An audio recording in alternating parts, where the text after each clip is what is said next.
হুজুরা বাংলাদেশের মানুষ গুলাকে কি মনে করে, আসলে মূর্খ, অন্ধ না কি বুঝি না। দেখুন যে এই হুজুর এখানে ইসলাম কত প্রকারে মানে সম্প্রীতির ধর্ম, ইসলাম কত প্রকারে হিন্দু মুসলমান খ্রিস্টান বৌদ্ধ একসঙ্গে বসবাসের জন্য কত রকমভাবে উৎসাহিত করে সেই কথা বলছে। কিন্তু একই সঙ্গে এর ঠিক বিপরীত কথাও কিন্তু এসে বলে যাচ্ছে, অর্থাৎ সে প্রমাণ করে যাচ্ছে বিভিন্ন কথা দিয়ে যে ইসলাম একটা চূড়ান্ত রকম একটা সাম্প্রদায়িক ধর্ম। নাকি বুঝেও একেবারে না বোঝার ভান করে, অথবা অন্য কথায় বাংলাদেশের মানুষ এবং সাধারণ মুসল্লিদেরকে একেবারে মূর্খ অন্ধ মনে করে এই সমস্ত কথা বলে, নাকি অত্যন্ত শেয়ানা, তাও বুঝি না। কিন্তু কথা হচ্ছে সে যাই বলুক না কেন, যদি সেটা স্ববিরোধী হয়, এখন একটা তো ওই একই বিষয়ে একটু পরেই যদি ভিন্ন কথা বলে, তার সামনে বসে থাকা যে দর্শক শ্রোতা, তাদের মধ্যে যদি দুই একজনেরও একটু কাণ্ডজ্ঞান থাকে, তাহলে তো সে প্রশ্ন করতে পারে যে হুজুর আপনি একটু আগেই না বললেন একরকম কথা, এখন আবার ভিন্ন কথা বলছেন কেন? হয়তো অনেকেই বুঝতে পারছেন না বস্তুতে আমি কি বুঝাতে চাচ্ছি। তো আমি আর কথা না বাড়িয়ে তার বক্তব্যটাই শুনি, এবং আপনারাও ভালো করে শুনুন। দেখুন যে কিভাবে সে একই মুখে দুই কথা বলছে। গতকাল একজন লোক আমাকে বলতেছে, হুজুর পূজা মণ্ডপে যদি আমরা যাই তাহলে কি গুনাহ হবে, এই কথা বলতেছে।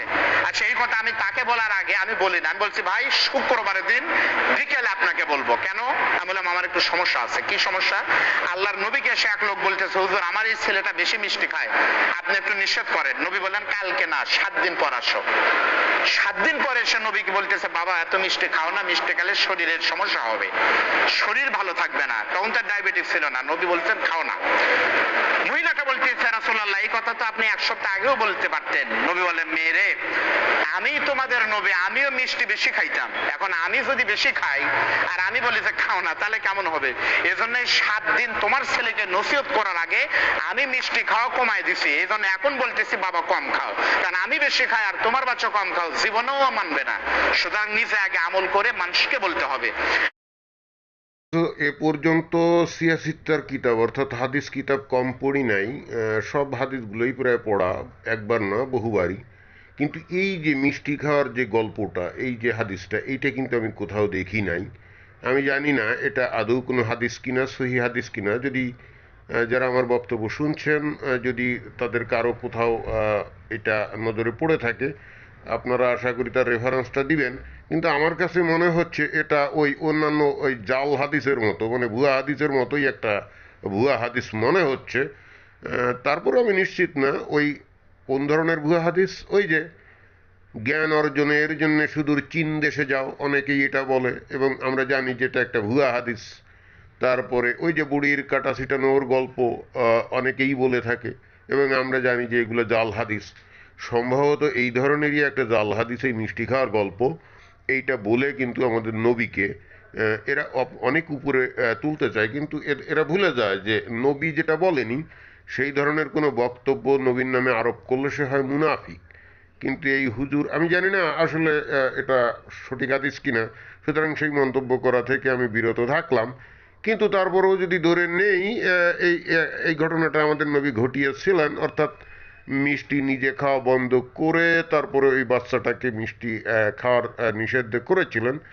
খুবই ভালো একটা শিক্ষা, যে জিনিসটা আমি নিজেই করি, এবং যদি সেটা একটা খারাপ কাজ হয়, তাহলে আমি তো ওই একই একই ঘটনাটা, মানে একই কাজটা অন্যকে করতে নিষেধ করতে পারি না।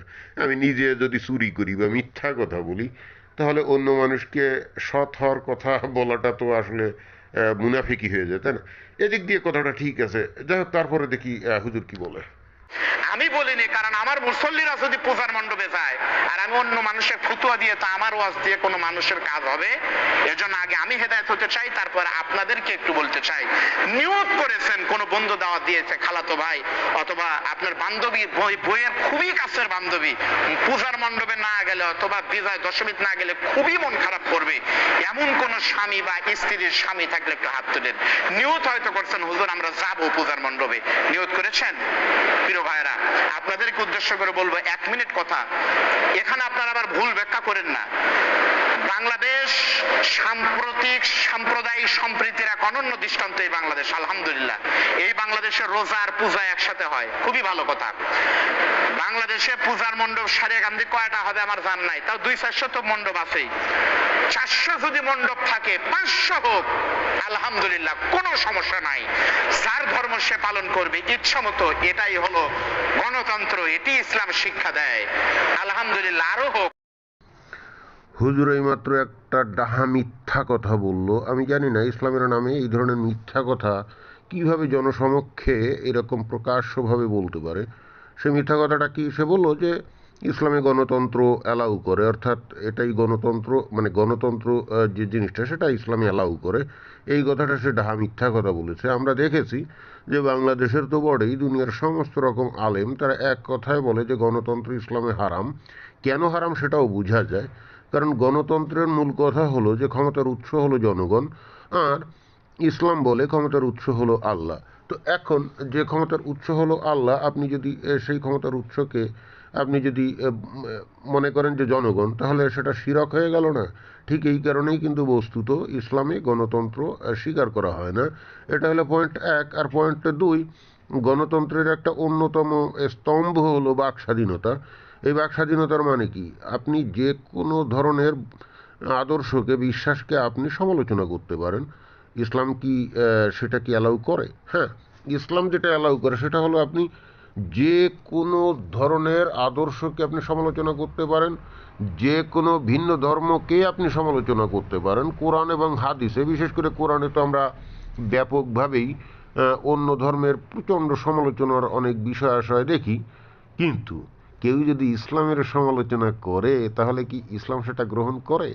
বরং ইসলামের সমালোচনা করলে, নবীর সমালোচনা করলে, কোরআনের সমালোচনা করলে তার শাস্তি কি কোরআনের ছত্রে ছত্রে, হাদিসের ছত্রে ছত্রে সেগুলো কিন্তু আছে, আমরা জানি। সুতরাং এইখানে আমি জানি না যে এই যে প্রকাশ্যে লোকজনের সামনে হুজুর সুন্নতি দাড়ি টুপি রেখে, তাও আবার ওয়াজের নামে একেবারে ডাহা মিথ্যা কথা ইসলামের নামে বলে যাচ্ছে, তার দোজকের ভয় নাই। আমি জানি না মানে এরা ইসলাম শিখে বস্তুত কোন ধরনের মন মানসিকতার অধিকারী হয়েছে যে ইসলামের কথা বলতে যে তাদেরকে এখন মিথ্যা কথা বলে ইসলামের প্রশংসা করতে। কিন্তু শর্ত হলো তাদের পূজা তারা করবে। বলেন কথা ঠিক না ব্যাটি? আপনি পূজার মণ্ডপে যদি যান, চেয়ারম্যান সাহেব যেতে পারেন, এমপি সাহেব যেতে পারেন, কারণ তাদের ভোটেও তারা কি নির্বাচিত হয়েছে, তাদের বিষয় ভিন্ন। কিন্তু আপনি যেতে পারবেন না। উৎসাহ দেওয়ার জন্য গেলে কবিরা গুনাহ হবে। পূজা মণ্ডপ বাড়ির আপনার লাড়ু, মুড়ি, মুরগি অথবা ওই লাড্ডু অথবা জিলাপি যা খাবেন, আপনি হারাম খাবেন, আপনি এটা খাবেন না, ধরবেন না, নিবেন না। কেন? যারা নেতা, যারা নাকি নির্বাচিত প্রতিনিধি, তারা কি মুসলমান না? তারা যেতে পারবে মানে তারা হিন্দুদের পূজায় ওখানে যেতে পারবে? এটা কোন ধরনের কথা বললেন? তাহলে অন্য মানুষ যদি যেতে না পারে, অর্থাৎ অন্য মুসলমানরা যদি যেতে না পারে এবং সেটা যদি গুনাহের কাজ হয়, তাদের তা ছোঁয়া যাবে না, তাদের পূজা মণ্ডপে যাওয়া যাবে না, এবং তাদের পূজা মণ্ডপের কোনো খাদ্য খাবারও খাওয়া যাবে না, এবং এটা খেলে যদি কবিরা গুনাহ হয়, তো যে সমস্ত মুসলিম নেতারা হিন্দুদের এই পূজার অনুষ্ঠানে যায়, তাহলে তাদের ক্ষেত্রে সেটা কবিরা গুনাহ হবে না কেন? তার মানে কি ধরনের ধান্দাবাজি কথাবার্তা হুজুর আপনি বলছেন আমি জানি না। একটু আগে আপনি বললেন যে ইসলাম হলো চূড়ান্ত রকম সাম্প্রদায়, মানে সম্প্রীতির একটা ধর্ম। এখনই কিন্তু আপনি সাম্প্রদায়িক কথাবার্তা বলছেন। আপনি কিন্তু খুব প্রকাশ্যে এইবার কিন্তু বললেন যে মুসলমানরা তাদের ওখানে যেতে পারবে না। তো তাই যদি যেতে না পারে, তাহলে সেটা মানে তাহলে আপনি কি একটু আগে যে বললেন যে সম্প্রীতির একটা ধর্ম, ভালো কথা। দেখি তারপরও আপনি সম্প্রীতির ধর্ম বলতে কি বুঝাতে চাচ্ছেন, দেখি আমরা পরে হয়তো আপনার ব্যাখ্যাটা শুনবো। কিন্তু আপনি তো একটা ডাহা, একটা মিথ্যা কথা বললেন অথবা বাজে কথা বললেন, মুনাফিকি করলেন।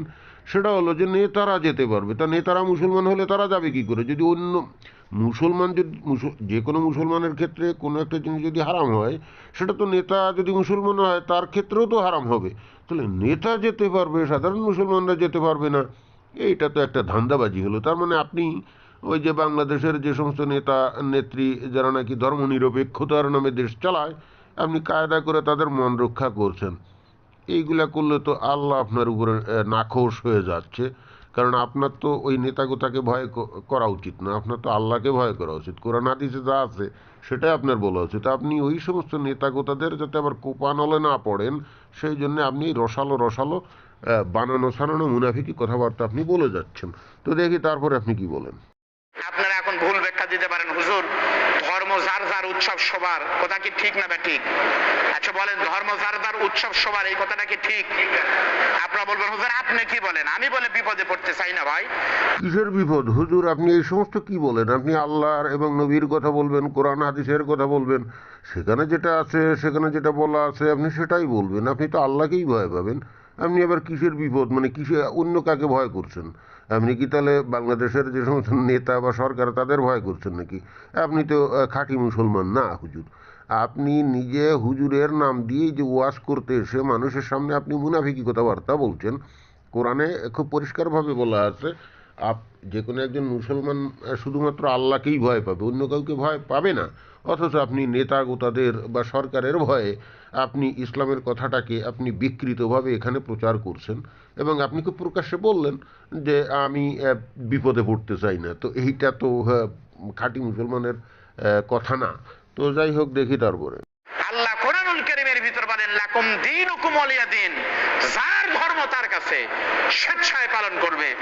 ধর্ম যার যার উৎসব সবার, এই কথা আমি একমত হতে পারলাম না আল্লাহর কারণে, কারণ আল্লাহ বলেছে ধর্ম যার যার উৎসব সবার, এটি ঠিক নয়। এইভাবে স্লোগানটা আমরা দেব, এটা কোরআনের স্লোগান, ধর্ম যার যার উৎসব তার তার। বলেন কথা ঠিক না ঠিক? তাই যদি না হয় একটা দৃষ্টান্ত আপনি দেন, শুক্রবার মুসলমানদের ছোট একটা ঈদের দিন, আপনার কাছের কোন হিন্দু বন্ধুকে আগামী সময়ে যদি আপনি এখানে নামাজ পড়াতে পারেন পূজার মণ্ডপে, আমিও যাব, আপনি ধরে আনেন, কেউ আসবে না। আপনাদের এই জীবনে একটু রেকর্ড বলেন, আপনার ঈদের দিনে কোন হিন্দু বন্ধু ঈদের মাঠে কি গেছে? কেউ যদি না যায় তাহলে আপনি স্লোগান কেন দেন? আচ্ছা ভাই, হুজুর এইমাত্র আপনি একটা জঘন্য জঘন্য রকম ভণ্ডামিমূলক কথা বললেন। দেখুন, যে কোনো হিন্দু বা খ্রিস্টান অথবা কোনো বুদ্ধিস্ট যখন তাদের কোনো ধর্মীয় অনুষ্ঠানে দাওয়াত দেয় কোনো মুসলমানকে, তখন অবশ্যই তারা সেই মুসলমানকে তাদের যে ধর্মীয় অনুষ্ঠানটা আছে সেই অনুষ্ঠানটা করার জন্য দাওয়াত দেয় না, বরং তাদের অনুষ্ঠানটা হয়ে যাওয়ার পরে যে খানা পিনা আছে বা একসাথে বসে গল্পগুজব আড্ডা বা সাংস্কৃতিক যদি অনুষ্ঠান থাকে সেগুলো উপভোগ করার জন্য দাওয়াত দেয়। কোনো হিন্দু কোনো মুসলমানকে দুর্গা পূজা দেওয়ার জন্য দাওয়াত দেয় না, কোনো খ্রিস্টান কোনো মুসলমানকে গির্জায় প্রার্থনার জন্য দাওয়াত দেয় না, কোনো বুদ্ধিস্ট কোনো মুসলমানকে তাদের প্যাগোডার মধ্যে ওই যে তারা যে ধ্যান টান করে ওইগুলোর জন্য দাওয়াত দেয় না। তাদের ওই সমস্ত কর্মকাণ্ড হয়ে যাওয়ার পরে যে খানা পিনা মেলামেশা অথবা সাংস্কৃতিক অনুষ্ঠান, তাতে যোগ দেওয়ার জন্য দাওয়াত দেয়। অথচ আপনার বক্তব্য অনুযায়ী অমুসলিমরা সম্প্রীতির পরিচয় দেবে যদি তারা এসে আপনার ওই যে শুক্রবারের জুম্মার নামাজে নামাজ পড়ে, অর্থাৎ আপনি যে ধর্ম অনুষ্ঠান করেন সেটাতেই যোগ দিতে হবে, অথবা ঈদের যে জামাতের নামাজ হয় তাতে অংশ নিতে হবে। অর্থাৎ তারা যেখানে তাদের ধর্মীয় অনুষ্ঠানে অংশ নেওয়ার জন্য দাওয়াত দেয় না, তারা যেটা করে তাদের ধর্মীয় অনুষ্ঠানের পরবর্তী যে আনন্দ অথবা একটু রিক্রিয়েশনমূলক বা বিনোদনমূলক যে অনুষ্ঠান আছে তাতে যোগ দেওয়ার জন্য দাওয়াত দেয়। আপনি সেটার পরিবর্তে চাচ্ছেন তারা যেন আপনার একেবারে ধর্মীয় অনুষ্ঠানে অংশ নেয়, অর্থাৎ সেও যেন নামাজ পড়ে, সেও যেন রোজা রাখে, সেও যেন ঈদের জামাত পড়ে। অন্য কথায় আপনার দাবি হচ্ছে তারা যেন আপনাদের ইসলাম ধর্ম গ্রহণ করে মুসলমান হয়ে যায়, কারণ যে নাকি নামাজ পড়বে, যে নাকি রোজা রাখবে, যে নাকি ঈদের জামাত পড়বে, সে তো তাহলে তো সে তো মুসলমানই হয়ে গেল নাকি? অর্থাৎ আপনার সাথে সম্প্রীতির সুবাতাস তখনই বইবে যখন অন্য ধর্মের লোকজনরা আপনার ধর্মকে গ্রহণ করে মিলেমিশে যাবে, এবং এটাকেই আপনি বলছেন সম্প্রীতির সুবাতাস। অথচ অমুসলিমরা মুসলমানদেরকে যে দাওয়াত দেয় তাদের ধর্মীয় অনুষ্ঠানে, সেখানে কিন্তু তারা তাদের ধর্মীয় অনুষ্ঠানে যোগ দেওয়ার জন্যে, মানে অংশ নেওয়ার জন্যে দাওয়াত দেয় না, সেখানে অনুষ্ঠান পরবর্তী বিনোদনমূলক কর্মকাণ্ডে দাওয়াত দেয়। এটাই হলো তফাৎ। তো আপনি ভয়ঙ্কর রকম ভণ্ডামি করলেন। ধন্যবাদ।